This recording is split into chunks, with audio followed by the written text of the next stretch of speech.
Hayan yang mendarat di kawasan tengah Filipina pada 8 November 2013 lalu disebut-sebut sebagai badai terbesar di dunia tahun ini. Sekitar 10 juta orang diperkirakan berada di jalur badai dan 500.000 diantaranya telah dievakuasi. Badai topan Hayan yang juga dikenal dengan nama Yolanda ini menghantam Pulau Leyte di Filipina.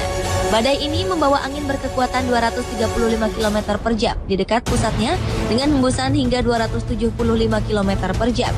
Menurut pihak berwenang, badai topan ini merupakan badai paling berbahaya dan bisa mengakibatkan kerusakan besar di kawasan tengah dan selatan Filipina. Topan Hayan dikategorikan sebagai topan tingkat 5 atau topan super. Kecepatan anginnya bisa mencapai angka maksimal 170 km per jam dengan ketinggian ombak akibat badai topan ini mencapai 4,6 meter. Tidak hanya menyebabkan kerusakan, topan Hayan turut menyebabkan lumpuhnya perekonomian, pendidikan, dan pelayanan publik. Foto satelit menunjukkan betapa mengerikannya topan Hayan ini. Badai ini menghantam 41 provinsi dan meratakan lebih dari 150.000 rumah di Filipina. Sementara jumlah korban tewas diperkirakan sedikitnya 10.000 orang. Ribuan warga lainnya dilaporkan juga masih hilang. Akibat badai topan Hayan ini diperkirakan Filipina mengalami kerugian sekitar 140 hingga 174 triliun rupiah.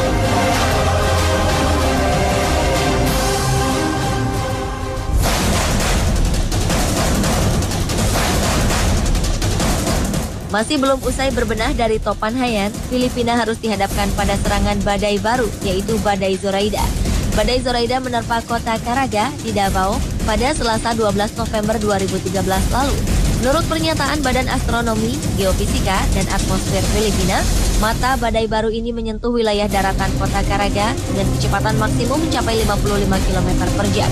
Diperkirakan badai ini akan bergerak keluar dari Filipina pada Kamis 14 November 2013. Badan Pengawas Cuaca juga memperingatkan warga di wilayah rendah akan kemungkinan terjadinya banjir bandang dan longsor. Ini menjadi ujian terbaru bagi Filipina yang masih terus berbenah setelah topan Hayan melanda Jumat 8 November 2013 lalu.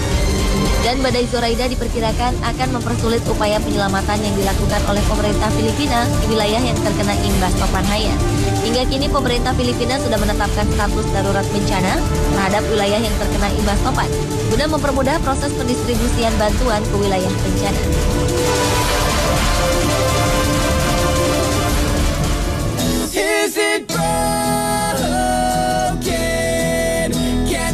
Di balik bencana alam badai topan terbesar ini, rupanya masih ada kisah kemanusiaan yang dipenuhi keajaiban.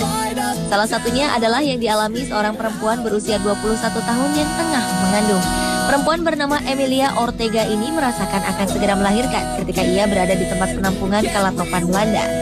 Namun tempat penampungan itu pun hancur, dihantam angin, dan Emilia harus berenang menyeberangi tempat penampungan di Tacloban menuju sebuah bandara yang ditutup akibat topan. Perempuan ini berhasil bertahan dan melahirkan bayi perempuannya bernama Bea Joysa Gales dengan selamat di menara kendali bandara. Sang suami yang tengah berada di Manila tak mengetahui apa yang telah dialami sang istri.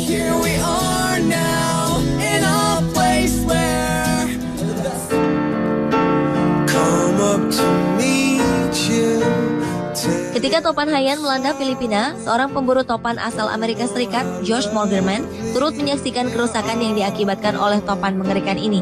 Josh datang ke Filipina untuk mendokumentasikan topan berkekuatan besar ini di Tacloban. Dan sebagai seorang pemburu topan, Josh fokus dalam pekerjaannya. Namun dalam kesempatan ini, Josh meletakkan kamera videonya dan memilih untuk menyelamatkan nyawa korban topan yang berada di dalam sebuah hotel.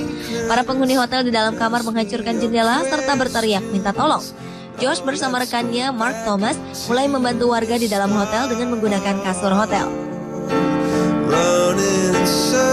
Sebagai seorang pemburu topan, Josh mengejar topan Hayan, berusaha mendekati mata topan Hayan atau pusat topan untuk mengumpulkan data sains serta foto-foto topan.